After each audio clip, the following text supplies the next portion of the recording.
타지 사람들한테도 기회가 좀 많이 될 것 같아요. 그러니까 기회 문이 넓게 열려져 있기 때문에 요번에 사람들이 이쪽으로 해서 많이 진행을 할 것 같습니다. 여러분 안녕하십니까. 분양을 하는 단지들 중에서 청약 꿀단지만 콕콕 찍어서 말씀드리고 있는 청약 꿀단지의 박형수입니다. 반갑습니다. 자, 오늘은요 10월에 2차 사전 청약이 있죠. 그래서 예정이 잡혀져 있는 3기 신도시, 그 중에서 왕숙 2지구로 가보겠습니다. 자, 여기가 어떤 곳인지 한번 알아보고서, 그리고 이제 청약에 대한 정보, 그리고 유의사항까지, 꿀팁까지 해서 팍팍 알려드릴 테니까 끝까지 시청하시기 바랍니다.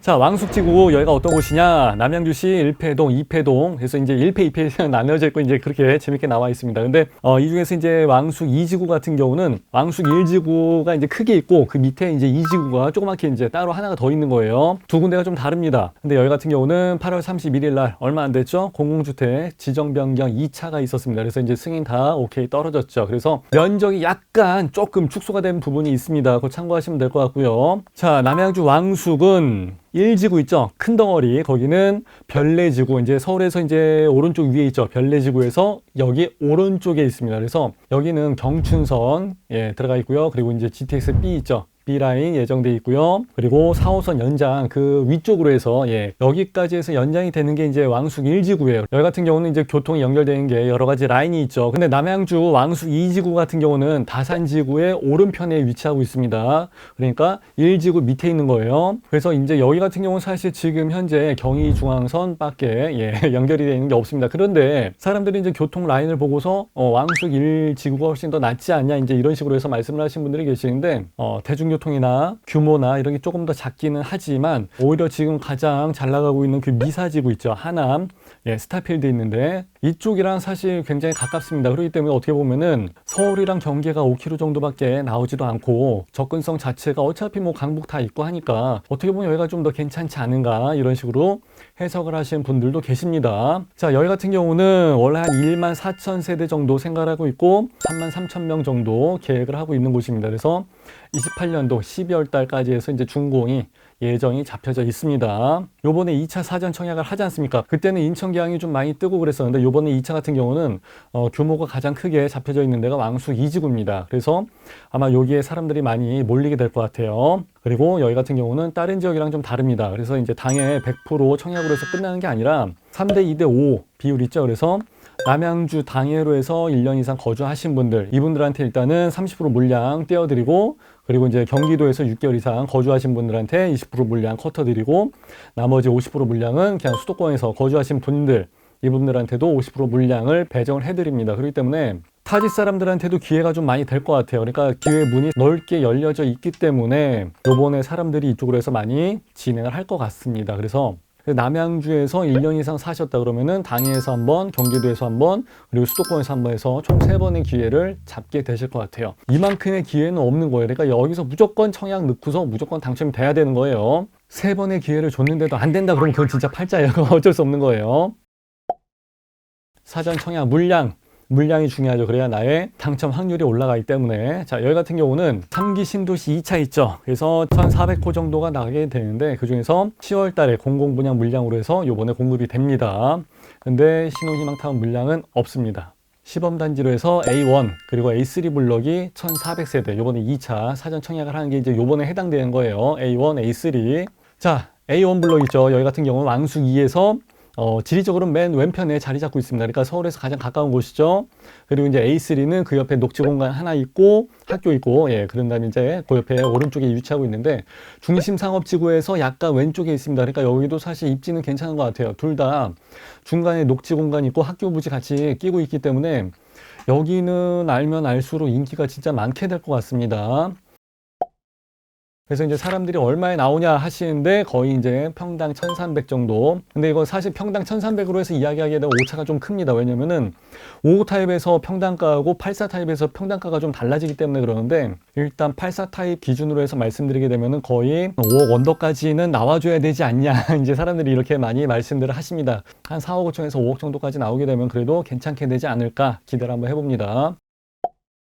자, 일단은 공공이다 보니까 청약에 대한 기본 자격이 상당히 중요합니다. 세대 구성원 전체가 다 무주택, 예, 이 조건은 무조건 유지를 하셔야 됩니다. 그래서 공급 신청자의 배우자, 그러니까 남편이 신청을 했을 때는 부인분까지, 부인이 신청을 했을 때는 남편분까지 다 무주택은 기본이고요. 직계 존속, 직계 비속해서 엄마, 아빠, 그리고 이제 아들, 딸까지 모두 다 공급 신청자랑 같이 사시는, 서류상으로 같이 사신 분들 다 무주택으로서 세대 구성원이 되셔야 됩니다. 근데 내가 같이 한 집에 살고 있는 그 나의 형제자매 있죠? 이분들은 상관이 없어요. 이분들은 무조건 빠집니다. 자, 이제 그리고 주택 공급을 받으신 분들 있죠. 그래서 옛날에 뭐 분양권을 했다든지 아니면 뭐 조합원, 그래서 이제 입주권 가지고 계신 분들 있죠. 분양권도 다 마찬가지고 해서 이분들은 무조건 안 돼요. 무조건 안 됩니다. 이분들은 이미 다 따로 해놓은 게 있기 때문에 안 된다는 얘기예요. 그리고 가끔씩 승계를 받아갖고 취득을 하셔갖고 이제 일부를 1%라도 해서 부분으로 해서 지분 갖고 계신 분들도 안 돼요. 다 싹 정리하셔야 됩니다. 자, 그리고 공급 대상에서 이제 또 제외가 되신 분들이 계시는데, 자, 수도권에 거주하지 않으시는 분들 있죠. 그러니까 이분들은 공고일 전에 들어오셨으면 되는데 공고일 이후에는 안 됩니다. 그리고 무주택 세대 구성원이 아닌 분, 그리고 사전 청약 다른 데 이미, 그러니까 일기를 벌써 했으니까 거기서 1차 때 사전 청약을 넣으셔갖고 당첨이 되신 분들과 그분들의 그 세대원 있죠? 안 됩니다. 그리고 아예 다른 주택에 그 사전 청약에 당첨이 됐다가 포기하신 분들, 그리고 이제 부적격 나신 분들 역시 안 돼요. 그러니까 이 얘기 뭐냐면은 다른 데에 사전 청약을 넣었다가 여기 사전 청약 넣었다가 이렇게 왔다 갔다 하지 말란 얘기예요. 그러니까 안 된다는 얘기예요. 무조건 포기를 하고 이쪽으로 와도 안 돼요. 자, 그러다 보니까 이제 재당첨 금지 기간 뭐 1년 또 있고 그러는데, 그러니까 요번에 21년도에서 22년도 말까지 넘어가고 그러면 사실상 당첨이 한번 됐다 그러면 이건 거의 다 그냥 끝난 거예요. 사실상. 그래서 사전 청약 넣으실 때 뭐 나중에 기회가 뭐 또 있어 생각하시는 분들이 계실 수 있는데 조금 어려워진다는 거 생각하시면 될 것 같아요. 그리고 과거에 재당첨 금지 기간에 당첨이 되신 분들 있죠. 계속해서 적용을 받고 계신 분들도 요번에는 안 됩니다. 세대원들까지 다 포함해서요. 그리고 역시 과거에 부적격 나신 분들도 역시 안 됩니다. 자, 요번에 그 사전 청약을 넣으실 때 중복 청약이 이제 가능하다는 얘기가 나오는데 그 얘기 무슨 얘기냐면은 특공이 있고 일반 공급이 있지 않습니까? 그래서 두 번을 넣을 수가 있어요. 특공이 한 번, 일반 공급이 한 번. 그래서 이종 간에는 한 번씩이 가능하지만은 동종 간에는 안 돼요. 그래서 무슨 얘기냐? 그러니까 두 번이니까 특공에서 두 번 넣으면 되지 않을까? 세대원으로서 한 번 넣고 세대주로서 한 번 넣고 안 됩니다. 먼저 특공에서 당첨이 됐으면은 일반 공급에서는 자동으로 아웃되는 거예요.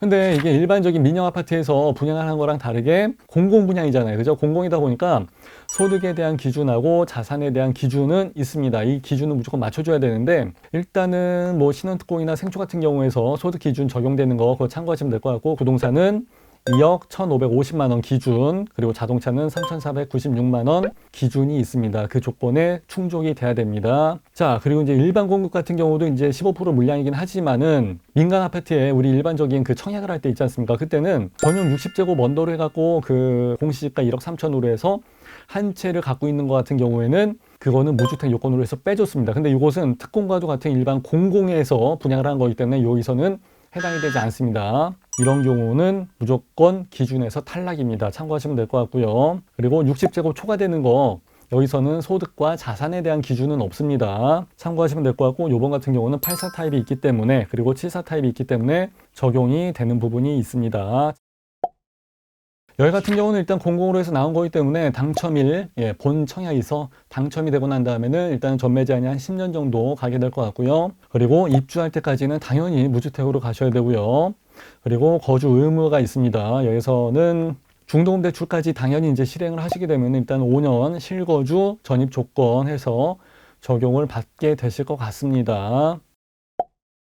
자, 특공 같은 경우는 일단 사람들이 제일 많이 신경 쓰는 게 일단은 생애 최초죠. 생초. 자, 요거는 지금까지 평생 집을 가진 적이 없어야 됩니다. 나와 내 배우자도 집이 없는지를 분명히 확인을 하셔야 되는데, 이 과정에서 오류가 나는 경우가 굉장히 많습니다. 현재 혼인 중이거나 미혼의 자녀가 있어야 됩니다. 그리고 생초 같은 경우는 일단은 기본적으로 소득세 5개년도, 5개년도 있죠? 이거는 일단 무조건 기록이 되어 있어야 됩니다. 빵어일지라도. 그러다 보니까 근로자하고 자영업자는 가능한데 전업주부는 안 됩니다. 그럼에도 불구하고 사람들이 생초 특공을 좋아하는 이유는 추첨으로 하기 때문에 그렇습니다. 그리고 저소득자 우선으로 공급을 합니다. 그리고 아마 올해 11월 달 정도 해갖고 이게 이제 또 바뀌죠. 미혼도 여기에 청약을 할 수가 있게 될 것 같습니다. 그러니까 기회는 좀 더 많아지게 될 것 같아요. 자, 그리고 이제 신혼부부 특별 공급이 있습니다. 이것은 결혼하고 나서 신고일 기준으로 7년 이내 되신 분들이에요. 입주 전까지 또는 혼인신고 가능하신 분들도 가능하긴 합니다. 예비가 있으니까. 그리고 6세 이하의 자녀가 있는 한부모도 신청 대상이 됩니다. 무주택은 기본이죠. 일단 소득 조건에서 외벌이냐 맞벌이냐에 따라서 이제 기준이 조금씩 상향되는 조건이 있으니까 그거 참고하시면 될 것 같고요. 우선적으로 해서는 해당 그 배정된 물량 있지 않습니까? 거기서 70%는 먼저 우선 배정으로 해서 먼저 빼줘요. 누구한테 빼주냐면은, 그러니까 쉽게 얘기하면 월급 있죠. 월급이 도시근로자 기준으로 해서 100% 미만인 사람들 있죠. 그러니까 급여가 적은 사람들, 이 사람들한테 먼저 70% 물량을 배정을 해줍니다. 그리고 나머지는 30% 물량은 나머지 사람들한테 다시 한번 경합으로 해서 빼줍니다. 그리고 다자녀 특공이 있습니다. 여기 같은 경우는 만 19세 미만의 자녀를 3명 이상 두신 분들이 해당이 됩니다. 그리고 태아나 입양한 아이들 있죠. 이런 아이들까지 다 포함이 됩니다. 그래서 요즘 3명 이상 자녀를 둔 사람이 그렇게 많지 않을까 했는데 그렇게 많습니다. 그래서 굉장히 치열한 부분 중에 하나고요. 그리고 여기 같은 경우는 청약통장이 6회차 이상만 납부가 되어 있으면 됩니다. 그리고 별도의 그 100점 만점 배점표가 있기 때문에 여기서 배점표에 의해서 가점이 높은 순으로 해서 진행이 됩니다. 그러다 보니까 그 중에서도 이제 동타가 나온 경우가 있는데 이때는 미성년자 자녀 수가 많은 경우 일단 우선적으로 하고, 그리고 난 다음에도 똑같은 동타가 나오게 되면은 청약자의 나이가 많은 순서로 결정이 됩니다. 자, 청약 전략을 한번 말씀을 드릴게요. 일단은 여기 일단 공공이다 보니까 85%가 특공으로 해서 비중인 물량이 잡혀져 있고 나머지 15%가 일반 공급이거든요. 그러니까 본인한테 먼저 특공이 해당되는 게 있는지를 먼저 확인해 보시는 게 되게 좋습니다. 일단은 특공에서 기회를 먼저 한 번 더 잡아야 돼요. 그래야 청약 경쟁률이 훨씬 더 낮고, 그리고 기회가 한 번 더 있고, 그리고 가점 자체 커트라인도 상당히 낮기 때문에 그렇습니다. 그래서 안 되면은 이제 일반 공급으로 가서 이제 보험 처리한다 생각하시고 일단은 특공으로 먼저 진행을 한번 해보시는 게 좋습니다. 그리고 그 생초하고 신혼 같은 경우 그 본인의 소득 수준이 하나는 뭐 100%, 120% 따지는 게 있고 하나는 뭐 130%, 160%까지 따지는 게 있고 소득에 대한 기준이 조금씩 다릅니다. 그래서 내 소득 기준이 만일에 좀 더 오버가 된다 그러면은 생초로 해서 들어가는 게 낫고, 좀 더 낮은 쪽으로 해서 들어간다 그러면은 신혼으로 해서 들어간다는 게 좋고, 이런 식으로 해서 좀 더 전략적으로 선택을 하실 수 있으면은 더욱 좋을 것 같습니다. 그래서 국세청 자료 한번 띄워보시고 그러면은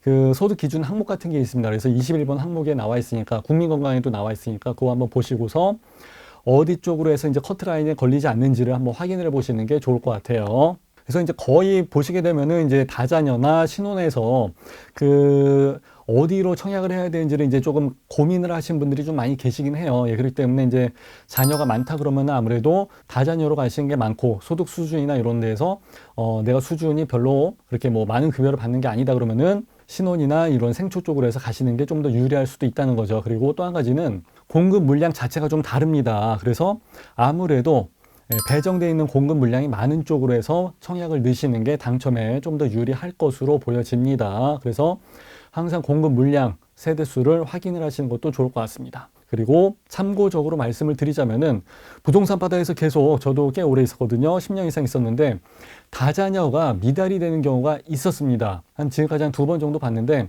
거의 이런 경우는 운이 진짜 좋은 케이스죠. 그 2번 중에 한 번의 케이스가 여기 남양주 다산에서 있었던 걸로 기억을 하고 있습니다. 그렇기 때문에 이번에 다자녀 같은 케이스도 한번 넣어보시고 기대를 해보시는 것도 좋을 것 같습니다. 3기 신도시, 그래서 2차 사전 청약을 진행을 하고 있는 왕숙 2지구 한번 알아봤거든요. 여기에 대해서 여러 가지 이제 또 필요한 후속적인 사항은 구독, 좋아요, 알람 하신 다음에 댓글 많이 남겨주시고 그러면 저도 들어가서 확인하고 답글 달 수 있도록 하겠습니다. 여러분들 꼭 사전 청약에서 내 집 마련 기회를 한 번 더 잡으실 수 있으면 좋겠습니다. 자, 이렇게 해서 마무리하겠습니다. 감사합니다.